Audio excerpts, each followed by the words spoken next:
Hello and welcome to your in-depth weekly horoscope for week commencing the 26th of June for the Sun or the Ascendant.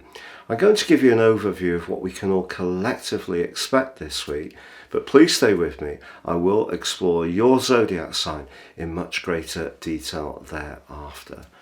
If you're new to my channel, thank you so much for joining us.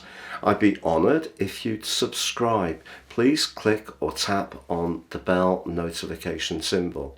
If you have any thoughts or comments you'd like to share, please do so. I do try to interact with each one. This is very much a community.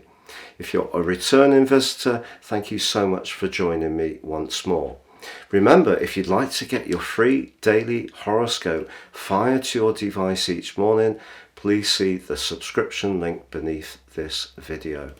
Now, as this week begins, the energy of the Sun being in the sign of Cancer, which began last week, is gaining momentum. Also on Tuesday, Mercury, the planet of talk and thought, moves into Cancer too, which is going to aid this process. But there is a quarter moon on Monday in the sign of Libra, and if we are unsure about a home, property or emotional issue, we could find ourselves seesawing a little bit in our thinking through this week.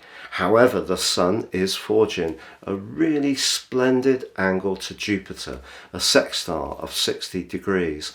This is one of the most fortunate in astrology, but it also forges a very stable link to Saturn in the water sign of Pisces.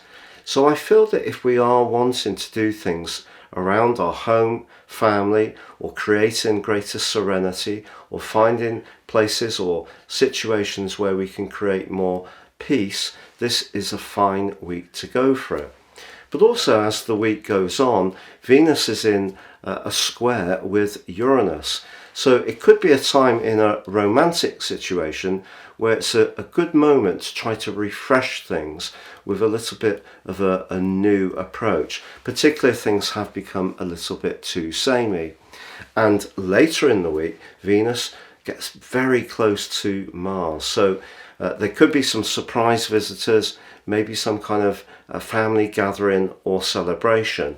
But as the week draws to a close, the rather dreamy, mystical energies of Neptune goes into a retrograde, which will last through to the 6th of December. For your deep dive on your zodiac sign, please stay with me. Now, if you would like to ascend above this zodiac broadcast and really dive into the benefits of more serious astrology, if you give me 3 pieces of personal birth data of time, date and place of birth, I can provide for you your life roadmap report. This will give you huge insights into the patterns that are playing out in your life, but you can get a much more intimate awareness of what they are. Also, my special package, you can get your 12-month personal forecast. This will give you searing insights for the months ahead. If you don't know your time, my solar package works by not using an assumed ascendant and focuses on your Sun. Please see the link below so you can check out both of those options. So Sagittarius, your week commencing the 26th of June forecast has a number of different strands, some of them quite contrasting.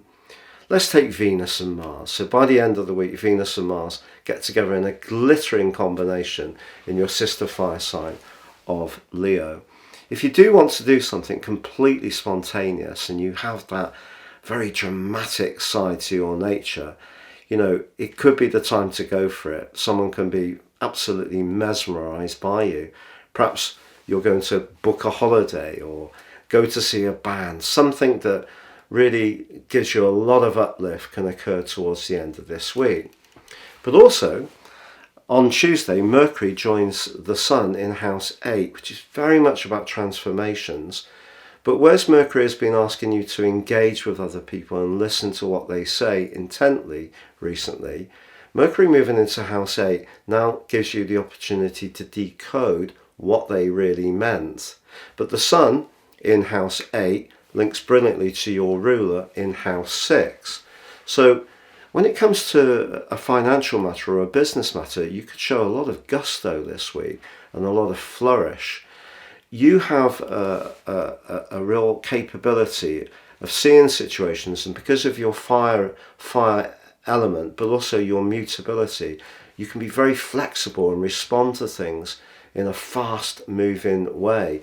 And some kind of opportunity could show up this week. Maybe it is about reorganizing your resources in a fresh way, and that can be advantageous to you.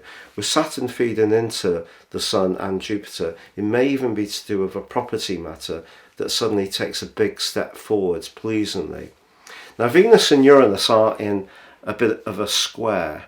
So if around your work something has become just rather too regular, rather too formulaic, I think that could irritate you a bit this week. Generally, you need a lot of mental stimulation and you need some challenges. And if things have become dull, you may find yourself actually being a bit provocative just to create some drama. But by the end of the week, the drama can actually become something you're absolutely relishing. Now, that Neptune retrograde, which begins at the end of the week, it just suggests that from a spiritual viewpoint and an emotional viewpoint, Saturn and Neptune has been doing this since 2012, because they're now both in retrograde. Although there is this big energy going on this week for you, they're just asking you to keep working at integrating your emotional core, because you do need those experiences which really excite you and challenge you. But I think you're learning bit by bit that stability and security are also very lovely too. And it's just the retrogrades are just asking you to stay grounded, stay in touch with your need for a peaceful environment and good home and emotional life too.